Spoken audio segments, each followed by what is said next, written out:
সমস্ত কাজকর্ম ছেড়ে ফেলে দিয়ে আমরা ইবাদতের উদ্দেশ্যে মসজিদের মধ্যে উপস্থিত হয়েছি, তাই সকলে বলে আলহামদুলিল্লাহ।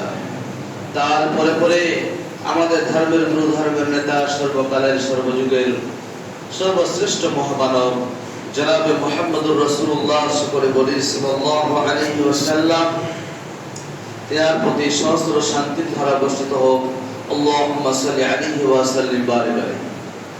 আমি আপনাদের সম্মুখে পবিত্র কালামুল্লাহ থেকে একটি আয়াতের টুকরো, রাসূলুল্লাহ সাল্লাল্লাহু আলাইহি ওয়াসাল্লামের নির্ভেজাল অমীয় বাণী থেকে একটি হাদিসের টুকরো, একটি হাদিস তেলাওয়াত করেছি।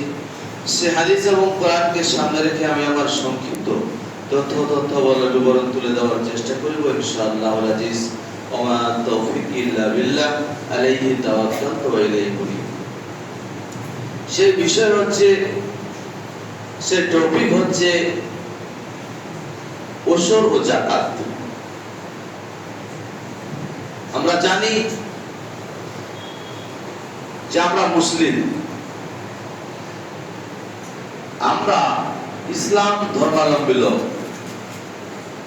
আমরা নিজেকে ঈমানদার বলে থাকি। আমরা প্রথমে নিজেকে মুসলিম বলে ঈমানদারিতার পরিচয় দিই।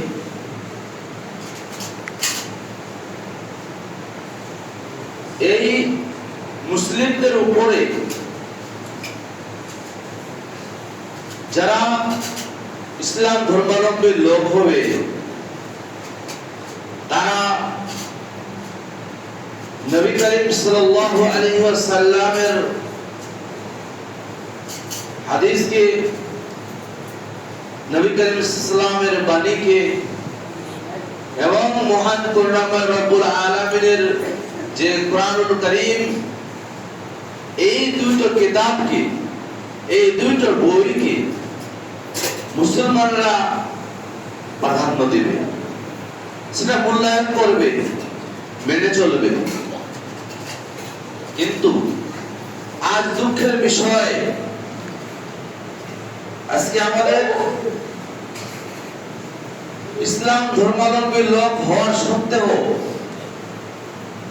আমরা কোরআন এবং হাদিসকে, কোরআন এবং সেই সুন্নাহকে অর্থাৎ নবী করিম সাল্লাল্লাহু আলাইহি বাণীকে আমরা ছুঁড়ে ফেলে দিয়ে আমরা ইহুদি এবং নাসারাদের কিতাবকে, বইকে প্রাধান্য দিচ্ছি। সেগুলোকে আমরা বেশি পড়ি, সেগুলোকে আমরা বেশি অধ্যয়ন করি, সেগুলোকে আমরা বেশি জানতে চেষ্টা করি। আর সেগুলো জেনে আমি কিছু করব, আমি একটা ইনকামের সোর্স তৈরি করব, আমি একটা ইনকামের রাস্তা তৈরি করব।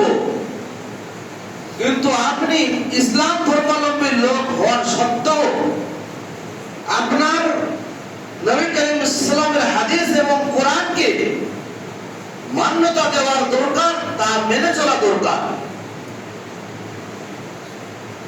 যেহেতু আপনি ইসলামের সুশীতল ছায়াতলে প্রবেশ করে আছেন, কিন্তু দুঃখের বিষয় আমাদের উপমহাদেশের মুসলমানদের অবস্থা,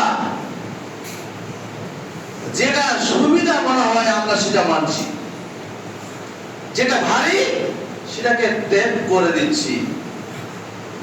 এরকম বাণী, এরকম ভাবে কোন বাণী মহান করুণাময় রব্বুল আলামিন এবং আল্লাহ নবী করিম সাল্লাল্লাহু আলাইহি মুখনিসৃত বাণী কোন এসেছে যে আমি সহজটা মানবো আর কঠিনটা, আমার পক্ষে যেটা কঠিন হবে সেটাকে ছেড়ে দেব? ভূমিকা বিস্তারিত হচ্ছে। বলতে যাচ্ছিলাম, আমরা ইসলাম ধর্মাবলম্বী লোক হওয়ার সত্ত্বেও আমাদের প্রতি আল্লাহ পাক রব্বুল আলামিন ফরজ করেছেন কিছু জিনিসকে, কিছু কাজকে আমাদের প্রতি ফরজ করা হয়েছে। যেমন ইসলামের 5টি স্তম্ভ, ইসলামের 5টি খুঁটি, আপনারা সেই খুঁটিগুলো জানেন, সেই স্তম্ভগুলোকে জানেন, সেই পিলারগুলোকে জানেন, বারে বারে দিয়েছেন, সেই খুঁটি দুটার মধ্যে আল্লাহ পাক রব্বুল আলামিন যা বলছেন যে ওয়াকিমুস সালাহ, তোমরা সালাত আদায় করো, ওয়াতুজ যাকাত, এবং যাকাত প্রদান করো, যাকাত প্রদান করো। আজকে মানুষের লক্ষ লক্ষ টাকা, কোটি কোটি টাকা ব্যাংক ব্যালেন্স হয়ে আছে, কিন্তু মানুষ সেটা যাকাত দেয় না। তার ভারী হচ্ছে, তার কঠিন হয়ে যাচ্ছে যে লাগে আমি 2500 টাকা দিব, আমার ভারী হয়ে যাচ্ছে। তার শরীরের রোগ তো কেটে যাচ্ছে, তার শরীর চলে যাবে, কিন্তু মুসলিম সমাজ, প্রিয় শ্রোতা মণ্ডলী, আপনাদেরকে বোঝাতে চাই যে আল্লাহ পাক রব্বুল আলামিন ইসলামের ফরজকৃত কাজকে যদি আপনি না মানেন, তাহলে আপনি ইসলামের মধ্যে কি প্রবেশ আছেন? তাহলে আপনি কি ইসলামের মধ্যে ঢুকে আছেন?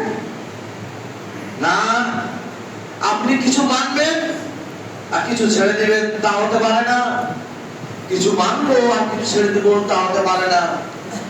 যেমন ধরে নেন যে আল্লাহ পাক রব্বুল আলামিন কুরআন কারীমে যেই প্রায় জায়গাতে বলছে ওয়াকিমুস সালাহ ওয়া আতুজ যাকাত, তোমরা সালাত আদায় করো এবং তোমরা যাকাত প্রদান করো, কিন্তু আমরা সালাত আদায় করছি বারে শুক্রবার, কিন্তু বাকিগুলো ছেড়ে দিচ্ছি, কারণ আমার পক্ষে সেটা সম্ভব হচ্ছে না।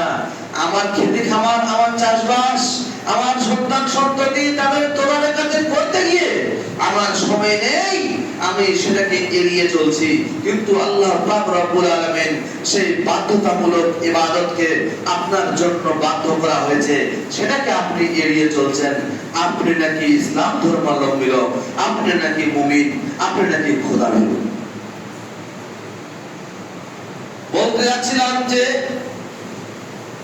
মানুষ ওসর যাকাত থেকে পিছিয়ে, মানুষ ওসর যাকাত দেয় না। কিছু সংখ্যক লোক দেয়, কিছু সংখ্যক দেয় না। কিছু সংখ্যক আবার লোক যেটা ওসর দিচ্ছে সেটা আইডিয়া করে দিচ্ছে, কিছু সংখ্যক লোক আবার পুঙ্খানুপুঙ্খ ভাবে বের করে দিচ্ছে। তাহলে এইভাবে আমি আপনার কিছু মানবো আর কিছু ছেড়ে দেব, তা নয়। আপনাদের সম্মুখে মহান করুণাময় রব্বুল আলামিন কুরআন কারীমের মধ্যে অনেকটি আয়াতে বলেছেন। যেমন কুরআন কারীমে আল্লাহ পাক রব্বুল আলামিন একটা আয়াতে বলছেন, ইয়া আইয়ুহাল্লাযীনা আমানু আনফিকু মিন তাইয়্যিবাতিন মা কাসাবতুম ওয়া মিম্মা খরাজনা লাকুম মিনাল আরজ। আল্লাহ পাক রব্বুল আলামিন বললেন যে ইয়া আইয়ুহাল্লাযীনা আমানু, হে ঈমানদাররা, যারা তোমরা আল্লাহর প্রতি ঈমান আনয়ন করেছো, শুধু ঈমান নয়, আমাকে এক বলে মাবুদ বলে বিশ্বাস করেছো, তার প্রতি ইস্তেকামত রয়েছে, তোমরা শুনে রাখো, আনফিকু মিন তাইয়্যিবাতিন মা কাসাবতুম, তোমরা তোমাদের যে ইনকাম করো, সেটা তোমার ইনকাম সোর্স যেটা তোমাদের রয়েছে, সেখান থেকে তোমরা কি করো, যাকাত দিয়ে দাও। মিম্মা কাসাবতুম ওয়া আখরাজনা লাকুম মিনাল আরজ, এবং জমিন থেকে তোমাদের যেই খাদ্যদ্রব্যগুলো, জমিন থেকে যেই তোমাদের আনাজগুলো, তোমাদের উৎপাদিত ফসলগুলো তোমরা বাড়িতে কেটে নিয়ে আসো, সেই দিন সেটার মধ্য থেকে তোমরা কি করো, ওসর দিয়ে দাও, ওসর যাকাত প্রদান করো। এই আল্লাহর আয়াত থেকে, আল্লাহর কোরআন কারীম থেকে পরিষ্কার প্রস্ফুটিত হচ্ছে যে আল্লাহ পাক রব্বুল আলামিন ঈমানদারদেরকে ডেকে বলছেন যে তোমরা ইনকাম যে করছো সেখান থেকে এবং তোমাদের জমিন থেকে যেটা উৎপাদিত হচ্ছে তা থেকে তোমরা যে ওসর দাও। ওসর কি জিনিস জানতে হবে। ওসর কি জিনিস? মানুষ ভেবেছে ধানটাতে ওসর, গমের ওসর নেই, ভুট্টার ওসর নেই, ভেবেছে মানুষ বসে বসে আছে মনে হচ্ছে ভেবে, কিন্তু তা নয়। হাদিসের মধ্যে এসেছে যে আপনাকে আনাজ, খাদ্যদ্রব্য থেকে দিয়ে দিতে হবে। যেমন আপনি কামাচ্ছেন ধান, আপনি কামাচ্ছেন ভুট্টা, আপনি কামাচ্ছেন গম, আপনি এগুলো জিনিস মানে ফসল উৎপাদন করছেন জমি থেকে, তা আপনাকে সেখান থেকে দিতে হবে। আপনি কি হিসাবে দিবেন? ওয়াসিত শব্দের অর্থ হচ্ছে 10 ভাগের 1 ভাগ। আপনি সেটা কিভাবে দিবেন? 10 ভাগের 1 ভাগ আপনি দিবেন বের করে। কিন্তু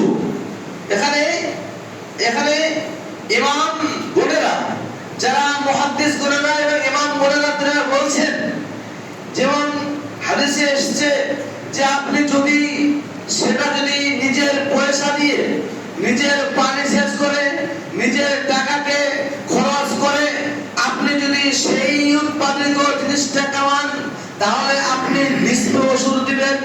নিসফে ওশর বলা হচ্ছে